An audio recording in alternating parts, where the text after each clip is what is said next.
morning, everybody, and thank you for attending the third webinar in our exhibitor webinar series put on and presented by Triax Technologies, Construction Disruption, Boost Job Site Productivity with Internet of Things. So it's going to be presented by Ian Willett, and I'd like to go over a couple of housekeeping items before we really get started.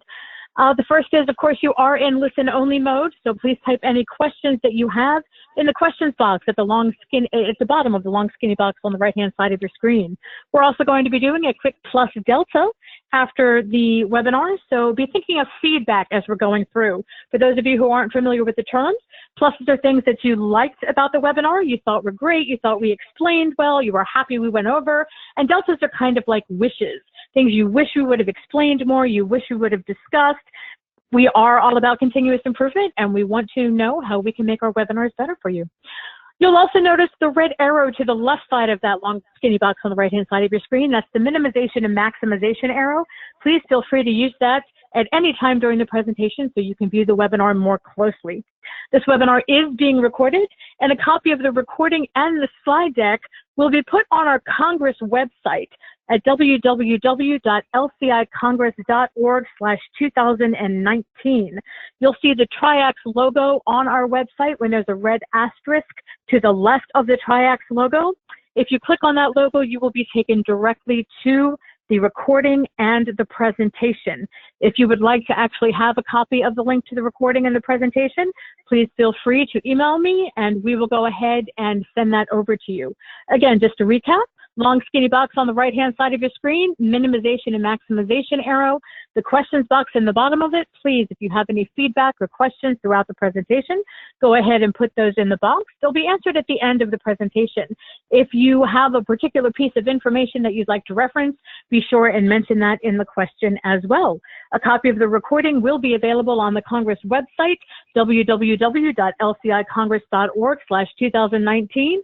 Once the Triax logo has a red asterisk to the left of it, click on that logo and it will take you directly to the webinar. And now I'm going to turn it over to Ian. Thanks so much, Ian. It's all you. Thanks, Eileen. And thanks everyone for attending the webinar. My name is Ian Willett. I'm the Vice President of Product at Triax Technologies. I'm also our Principal Data Scientist. So some of the key challenges of the industry today, first and foremost, are safety. It's one of the more dangerous industries, along with visibility into the job site and productivity. And these two really center around the vast dynamic scales of the projects, but also the subcontracted nature and kind of a hierarchy and chain of command. So the construction industry has failed to realize much of the efficiency gains over the last few decades as technology has advanced, namely compared to manufacturing, but also towards the total economy. IoT, which is a type of technology that I'll be talking about today in kind of broad terms, but also specifics, is a technology that is poised to really enable the data collection, analysis, and process improvement to help the industry catch up to some of these productivity gains. But first, what is the Internet of Things and how does it apply to construction? So the Internet of Things is a very broad kind of generic term, but at its core what it is a lot of devices capturing relatively simple and small pieces of information very frequently. So you can think of this as all the people on a construction site, materials, equipment, really sending back simple information like where are they, what is their status, are they operating, are they not operating, are they moving? And it's collecting all that information very frequently in real time and sending it up to the cloud for higher level use, such as real-time notifications, real-time insights, historical analysis, and other potential signal generation for things for people to make data-driven decisions either remotely or by amounts of information that they couldn't necessarily process themselves. So that's the generic. I'm going to show you an example of IoT package which we've developed to get things into a little bit more specific terms. So we've developed a proprietary network that runs off 900 megahertz. This is different from Wi-Fi networks and Bluetooth networks that run off 2.4 gigahertz. The reason we've gone with 900 megahertz is really centered around making a practical network that can be deployed in the field on construction sites that lack power and are dynamic environments. 900 megahertz is able to penetrate materials such as concrete and steel up to 4 times better than Wi-Fi, and that really correlates into less hardware on site. So again, a more practical deployment. Additionally, it is a very low powered protocol. 7 out of 8 of our network nodes run off D-cell batteries for 9 months. The remaining that need either AC power, but also can run off solar. So a very practical network where you don't need to have AC power everywhere, so like you would with Wi-Fi and Bluetooth. Additionally, we've developed the proprietary network versus off-the-shelf 900 megahertz networks because we can handle large densities of devices. Off-the-shelf solutions typically can handle 10 to maybe 100 or so devices. We can handle tens of thousands of devices. So as you have large-scale projects with both people, equipment, materials, our network can scale and grow with that job site. The devices we host on our network right now are our spotter clip, which is the worker wearable. This clip goes on the waist, looks almost like a pager, and it has a few functionalities. Number one is real-time location. We can show what floor, so the vertical component of a job site, and also what region of a floor, so the horizontal component of a job site, an individual worker is in, but you can also see where all of your workforce is through our dashboard. It has a few safety mechanisms. First and foremost, it has a alert button, which is on the bottom, or a panic button. This is used so the worker can communicate that either they have an injury, an issue, or see an unsafe condition on site remotely and automatically. And then there is automatic fall detection within the clip, so that doesn't require any button press from the worker if they experience free fall and need help. Additionally, it serves as a personal evacuation device. So from a remote location, someone can generate an evacuation and or start an evacuation, and the clip goes off like a fire alarm, which lets the worker know they need to proceed to the muster point. Additionally, we have an evacuation tag. This is to be mounted on the wall, and this provides an even louder noise along with LED visual cues for workers that are potentially in loud environments and they can't hear their personal alarm. The last piece is our equipment tag, and that is used for heavy pieces of equipment all the way down to small pieces of equipment for location, activity, which is runtime, and also operator. So the equip tag is able to talk to the clip and identify who may be using the piece of equipment. And that's really important for usage when you are not tying it to runtime, like operating a scissor lift, you may be standing in the basket for hours on end. And more importantly, authorized usage. So if someone who's not certified to get on that piece of equipment starts operating it, you can get a real-time notification that you need to stop an unsafe situation on site. All of this data flows up into our dashboard, and that's the primary way people consume it. You can see a map of the location of folks, events and notifications are there, along with being pushed to your cell phone or an email. And you can see time and attendance reports, and there's also custom reporting within that. So what does our network look like, and what does a site look like? So we install the network and maintain it. It captures real-time data from workers and equipment throughout the day, constantly. It doesn't require any Wi-Fi or external power. All of it is self-contained and communicates with the cloud itself. And it easily penetrates concrete, steel, along with other materials. An example of how much hardware you'd need on site, a typical job for us may be a 10-story high-rise in Manhattan. And at that point, we'd have about 20 to 30 network nodes. Only 3 to 4 of those would actually require plug-in or solar. The site itself then gets divided using that network into zones and floors, giving you a kind of grid in 3 dimensions of where workers and equipment are located throughout the site. What kind of data is coming off this network? So this is the 30,000-foot level view. It shows you that on this project, we had 248 unique workers over the project, 74,000 man-hours data was collected over. There were 29 unsafe or non-fall related injuries reported via the button press, and there were 6 falls above 4 feet, which are significant falls. Not all were injuries, but all required immediate attention to make sure that that person didn't need further attention.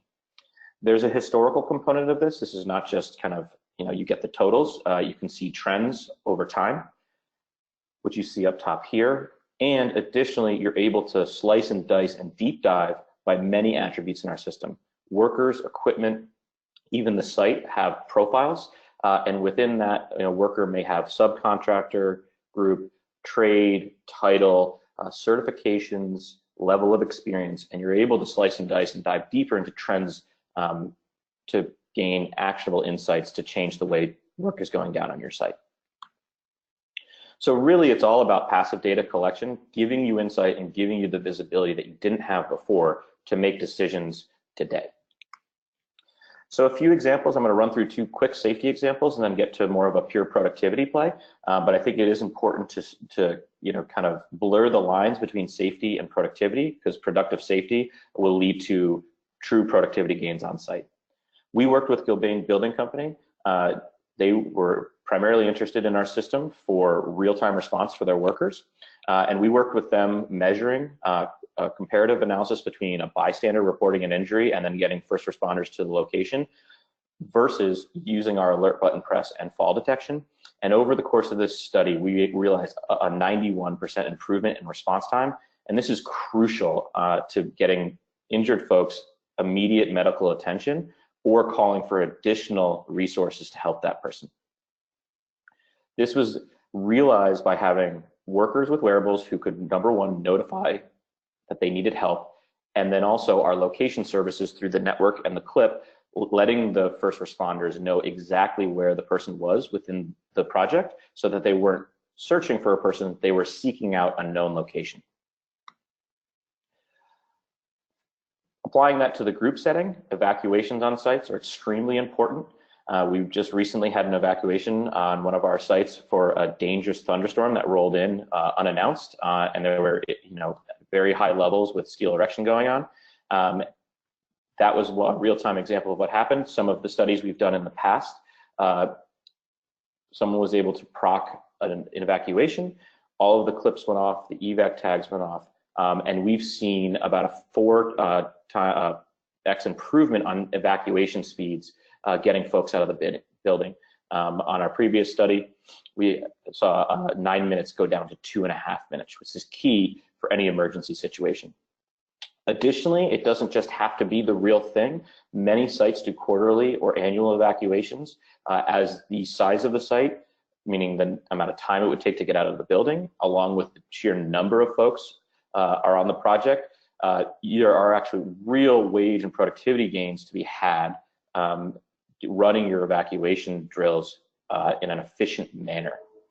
Number 2, because you can run them efficiently, you can do more of them, and your workforce is even more practiced and trained when an emergency does arise.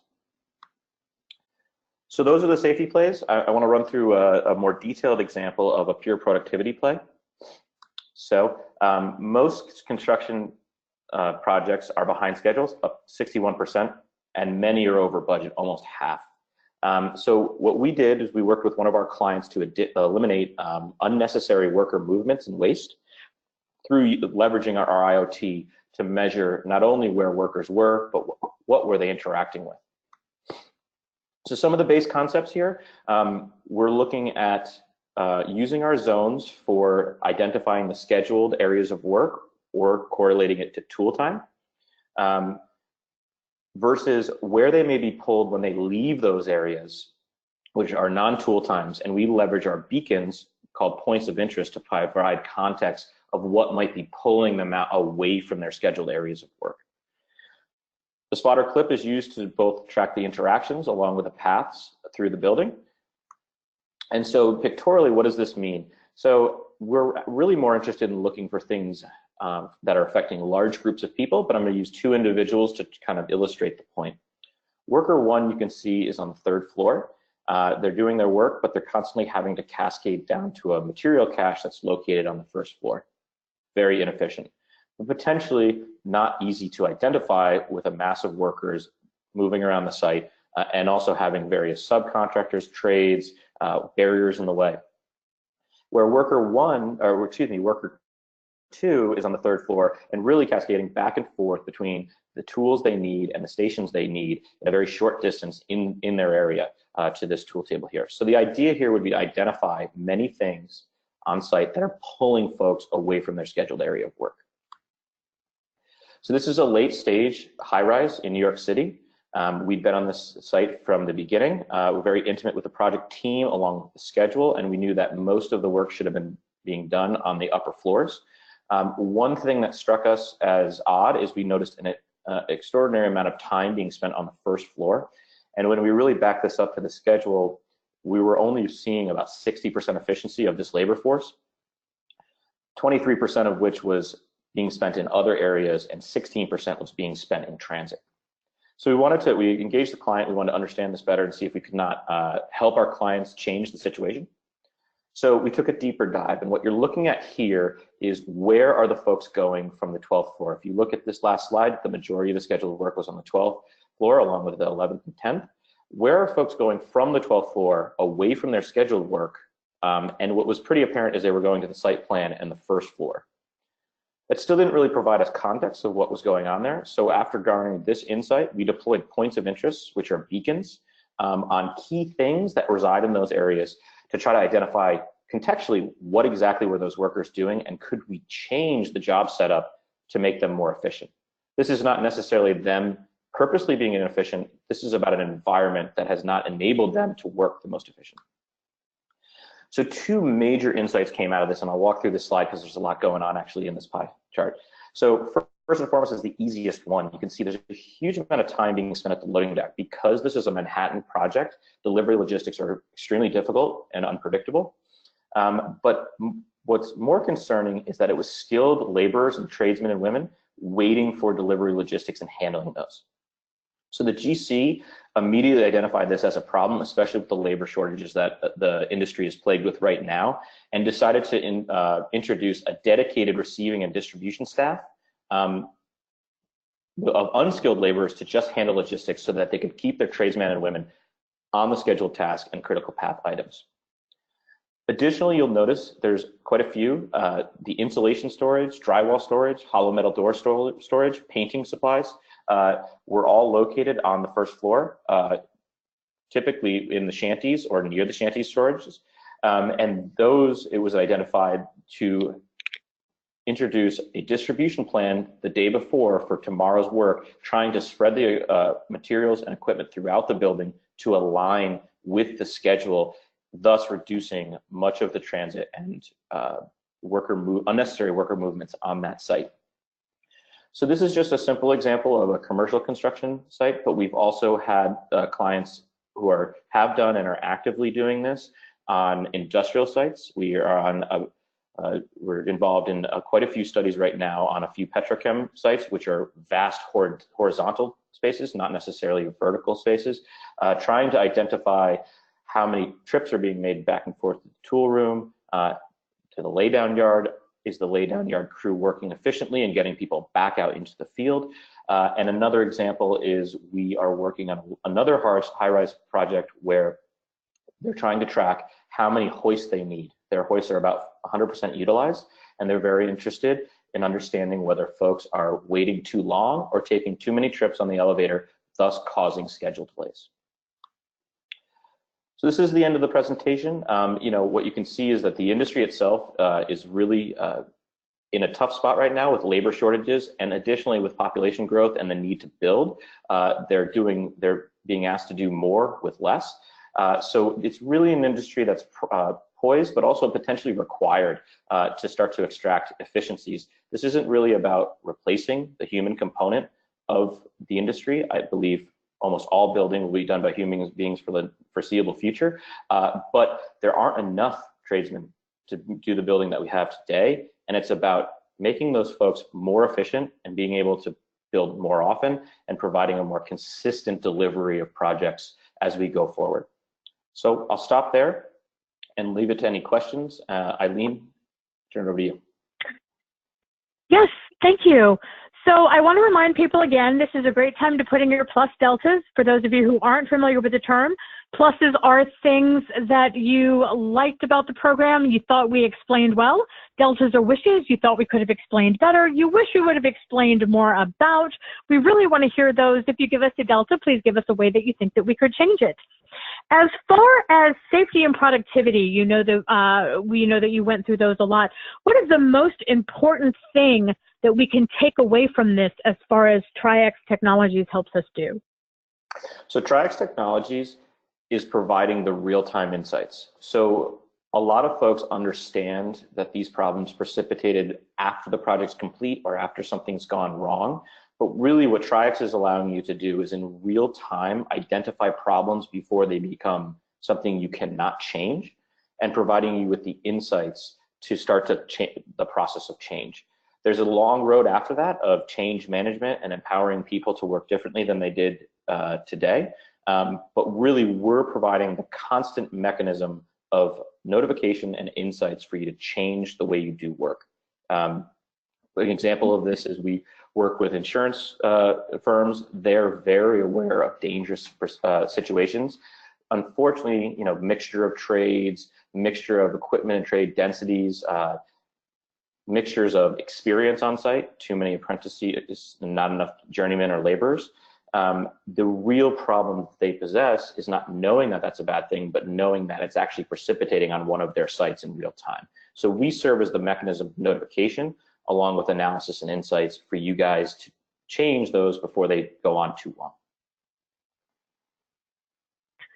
So some of the questions that I'm getting as well are about reporting and these notifications and pulling reports. Do you work with any other systems? Is there how do those work? Absolutely. So we have, I'll go through the kind of most simplistic all the way up to the most complex. So the dashboard is the primary mechanism of viewing. And I'm sorry, Ian, can I interrupt you for just a second? Do you have a contact slide up? Because I know you will be at the LCI Congress. Is there someone that they can talk to if they actually have viewed this or other people view this and they'd like to make an appointment with someone before Congress? Awesome, thank you. Absolutely. No, I'm sorry about that. I didn't mean to interrupt. No problem. So we'll be at booth 108 at the Lean Construction Institute Congress. You can reach out to Lori Peters, our head of marketing. She will be at the event along with a few of our sales folks. And if you'd like to schedule a meeting or just stop by and introduce yourself before you stop by the booth, please reach out to Lori. Her email is lorip@triaxtech.com. And you can also view all of our information along with case studies, product information on triaxtech.com. But to get back to the question. Sorry about that. Yeah, absolutely. To get back to the question around how do people consume it, the dashboard is the primary mechanism. You have unlimited seats to that dashboard. You can also give access to your subcontractors and trade. It will restrict only the data to their information. But that's the primary mechanism. Through that, you can configure notifications to cell phones and emails along with messaging applications.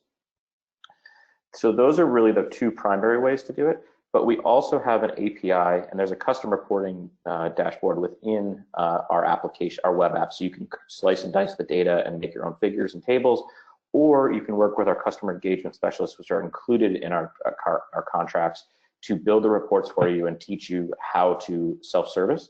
But if you want to take this a level further and enrich it with other data your organization may have, we do have a fully capable API that is well documented, leverages webhooks, and you can pull that information out of our system via the API programmatically and reliably and put it into your own infrastructure, such as a data lake or data warehouse, where it can be joined on to other data you possess, such as schedule, costs, claims, and take your level of analysis to a higher level. And that was actually our next question. Is this only project-based, or can it be somebody looking at all of the projects and comparing and contrasting? So evidently that API will allow them to look at everything if they pull it into their own system? Yeah, absolutely. And we're also working on an internal data lake that we may be replacing our reporting dashboard with that will be very similar to embedded Tableau experience. So you guys can look for that in the coming months. And at that point, you'll be able to also do custom reporting on yourself using kind of a dragging and dropping mechanism. Fantastic. That sounds awesome. Now, besides the safety and productivity aspect, if people were looking at this, and this would be to summarize for someone that came in late, what would be the one thing that you would think people would really want to take away from this webinar? Yeah, absolutely. So we are a safety, productivity, and also security company. We're integrated with access control, and it's really what we're about is taking the worker wearable along with a robust network to provide you real insights into both security, whether people access the site or not, whether people are properly trained and whether they are behaving properly on site and whether they actually need help through our system in real time. So we're open to demos. We can certainly quote out your sites. You can work with our deployment teams and our sales force to understand what would our system look like for your organization. We also do quite a bit of customization, not customization, but facilitate customer reports through our dashboard. So we can really tackle the problems that you're the most interested in tackling. So it's not a boilerplate solution for a certain problem. It's really about your problems. And we do have time for another question or two. And I do want to remind people, get those plus deltas in. We really want to hear your feedback about our webinars and our exhibitor webinars. A question that we have now is about specific training. So when somebody purchases the TRIAC solution, I noticed you said that there were customer representatives online to share, and you had just mentioned demos and things like that. But how is the actual training process? What is that training process? Yeah, absolutely. So the way the process really begins is you identify a project. Our deployment team and Salesforce works with you to understand the scope of that project. You provide plans over. They're able to map out the network and what it'll look like, configure zones and points of interest for your use cases. Once the green light's given, our deployment team comes to site, deploys the entire network for you. While they're in the deployment, the customer engagement specialist, which will be your relationship over the entire course of the project, both with your project team, but also your back office or executive team, will provide training to the on-site folks on how to distribute the clips, how to log into the dashboard, how to create users, how to create reports. They will work through the first day in creating the reports that you need from day one. And then after that period, you really have access to that resource throughout the project. Most of our client engagement specialists speak with our sites on a weekly basis, and there's not necessarily a formal program, but they slowly introduce features that you may not be utilizing, but they additionally show up for ad hoc training sessions when requested by the product team or anyone on site. So it's really a very flexible white glove service that you have over the course of the job, and it really grows and evolves as you become more and more comfortable with the tool. And that happens for every project? The same process? Yep, it's included in every project. And another question that we have is about the system in the Canadian market. The question is actually, are there any issues with the system in the Canadian market? But do you guys work in the Canadian market as well? We do, actually. We've already deployed a few sites in the Canadian market. We're receiving UL certification and CSA for the Alberta and with British Columbia provinces, but we've operated in Eastern and Central Canada already.